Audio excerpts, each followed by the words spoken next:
Hey guys, so it's been a little while since I've actually posted a video, and I'm here in my Supra. I'm at Chuckwalla Raceway today for a track event. We're just doing lapping sessions. It's close to the end of the year, and I'm going to show you a couple of laps, but what I wanted to talk to you about really quickly is the reason why I have been absent for the last 3 months. So I've actually been in Canada for the last 3 months. I've been in Toronto, also Vancouver, and the reason is that my mother passed away. So I was there kind of dealing with that, and it was a pretty challenging time, and so obviously that comes before the channel. So that's, in a nutshell, without getting into too much detail. I don't usually talk about my personal life too much. That's kind of the situation. She was fairly elderly. She had been in not that great health for a few years, but fortunately she never went into a nursing home, and that's basically what it is. So like I say, I don't talk about my personal life on this channel too much. Let me know if you want to hear more of it, but I'm probably just going to stick to cars. So I'm here today, and I've got my Supra, and it's the second time that I've had this on track, and I just went out, and the weather is really, really nice here at Chuckwalla today.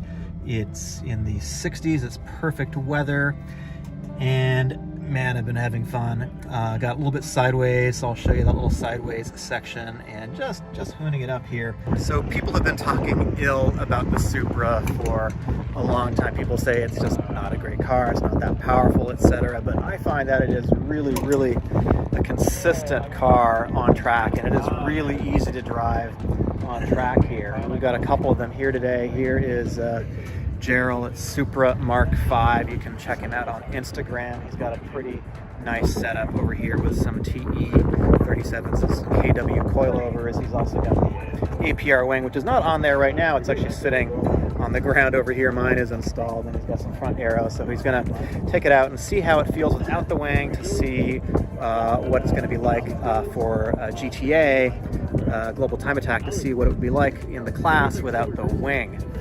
So I've just been going out and having some fun laps. So let's go check out a lap with me.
If you're interested in the setup that I'm running here, it's actually relatively stock aside from a couple things. So I've got this APR wing on the back. It creates a tremendous amount of downforce, 150 pounds at 75 miles an hour. So it's got a lot of downforce in the back. In the front, in terms of aero, I have an MFR splitter, so it's not quite balanced because that is so much downforce in the back, so I do get a little bit of understeer, but the rest of it is pretty stock. I've got some chassis. I've got some Cusco chassis bracing over here in the engine bay. In terms of the wheels, I am running Konig Hypegrams. They are 18-inch wheels. I'm actually running a square tire setup. I'm running 275 tires all the way around. Nexen Sur4s, awesome tires, super grippy and fairly inexpensive for what they are. And in terms of the wheels, these are 18 by 9.5 and 18 by 11 Konig Hypergrams. They're very light wheels. So these are my track wheels, and I'm running a square setup because I prefer to have, I just prefer it basically for track purposes. You can, with a proper square setup with all four wheels the same, you can rotate the tires. I can't, unfortunately, but I wanted to get as much grip as I could and still keep within a budget. So these Nexen Sur4s are really good for that. Engine right now is absolutely stock. I haven't done any tune yet, although that's coming next. I do have, of course, a Borla Exhaust on here, which is super. Sounds so good. It sounds so amazing. So that is pretty much the entire setup that I've got here. Like I say, it is a little bit of understeery right now because I've got so much downforce on the rear wing. But I'm going to go over there and talk to Gerald for a second, who took the rear APR wing off just to check it out and see what it's like on track. So let's see if we can hear what he has to say. So how is it with the wing off? Oh man, it was definitely a lot more squirrely, you know, like a lot more oversteer. It was fun, but you know, still was able to put down a 157. That's pretty good. It was fun though, but I'm gonna put it back on now. And what did you do with the wing on? The wing on, it was like a low 156. Okay. Still warming up, but yeah. So it makes a little difference. Yeah, it definitely does, for sure. So props to APR. I'll be back soon with some more studio videos. I'm not quite sure what they're going to be on yet, and also some reviews. So thanks for sticking around. Happy 2020, happy 2021 New Year. See you soon.